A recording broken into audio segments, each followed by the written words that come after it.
Salam sejahtera untuk kita semua.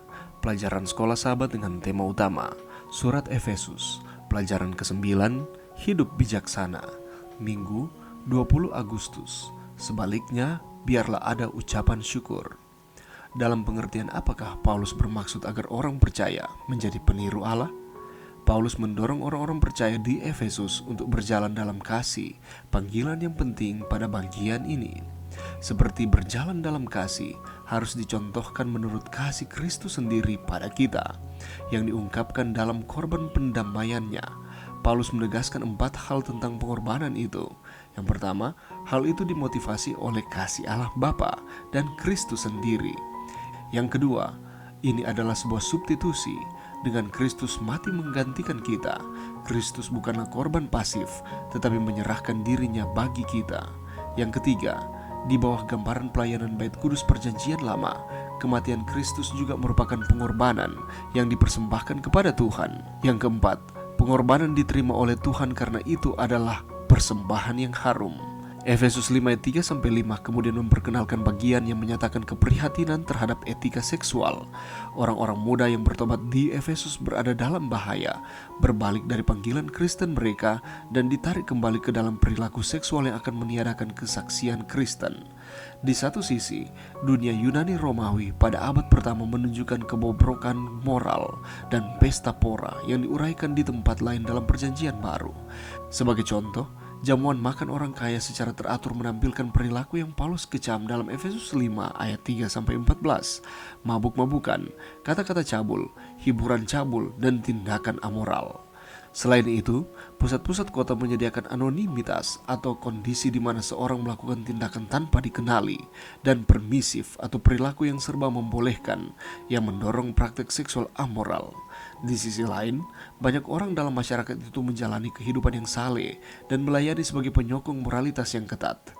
Ketika Perjanjian Baru menyediakan daftar kejahatan atau kebajikan dan aturan rumah tangga, para penulisnya mencerminkan titik masalah di dunia Yunani Romawi yang lebih luas. Dunia ini sekaligus bejat dan saleh, membantu menjelaskan nasihat Paulus untuk menghindari perilaku amoral yang mempraktikkan oleh orang bukan Yahudi, sambil berharap agar orang percaya berhati-hati dalam perilaku mereka dan dengan demikian memperoleh kedudukan yang baik di antara orang luar. Dalam hal apakah kata-kata Paulus tentang perilaku seksual dapat diterapkan pada budaya Anda dimanapun Anda tinggal? Pelajaran yang bisa kita dapatkan pada saat ini, kalau kita melihat di dalam Efesus pasal 5 ayat 1 dan 2, di sana menyatakan bahwa sebab itu jadilah penurut-penurut Allah seperti anak-anak yang kekasih, dan hiduplah di dalam kasih sebagaimana Kristus Yesus juga telah mengasihi kamu dan telah menyerahkan dirinya untuk kita sebagai persembahan dan korban yang harum bagi Allah. Di dalam firman Tuhan kita pada saat ini dinyatakan bahwa kita harus menjadi penurut-penurut Allah. Apa maksudnya itu? Jangan pernah melupakan bahwa Rasul Paulus memperjelas kembali tentang pentingnya mengenakan manusia baru, sehingga ia mengatakan sebab itu jadilah penurut-penurut Allah. Kata sebab itu dapat berarti bahwa Rasul Paulus memberikan perintah dalam artian untuk mewujudkan apa yang telah disampaikan sebelumnya, bahwa kita sudah menjadi manusia baru, kita sudah menanggalkan akan cara hidup kita yang lama.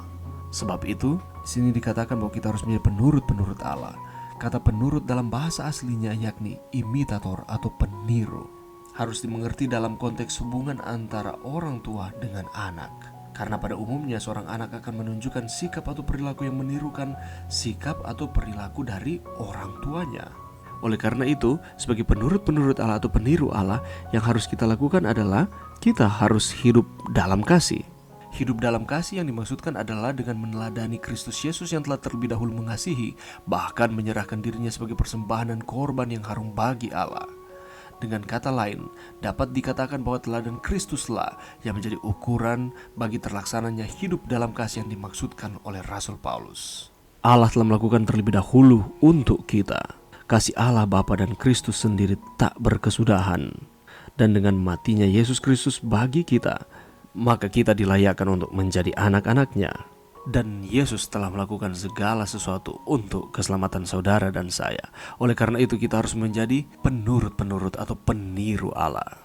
Di tengah-tengah tantangan kehidupan kita, sama seperti di jemaat Efesus, ada banyak tantangan yang mereka harus hadapi, teristimewa dalam tindakan-tindakan amoralitas. Maka yang harus kita lakukan, kita harus terus ada di dalam Kristus. Karena menjadi penurut-penurut Allah berarti kita bukan penurut-penurut dunia ini. Kita harus berbeda dari dunia dan tindakan-tindakan yang ditawarkan oleh dunia. Oleh karena itu Rasul Paulus memberikan arahan bahwa agar orang percaya berhati-hati dalam setiap perilaku, dan dengan demikian memperoleh kedudukan yang baik di antara orang-orang yang ada di sekitar. Dan jangan pernah melupakan bahwa kita ini adalah anak-anak Allah. Marilah kita selalu memberikan ucapan syukur hanya bagi Tuhan, karena Allah begitu baik di dalam kehidupan kita. Mari berdoa. Terima kasih Tuhan atas firman-Mu pada saat ini. Bantu kami Tuhan untuk kami dapat menjadi peniru atau penurut-penurut bagi Allah. Kami akan terus setia kepada Tuhan, menuruti setiap firman yang disampaikan. Bantu kami untuk kami dapat mempraktikkan akan firman ini ya Tuhan, di dalam nama Yesus. Amin.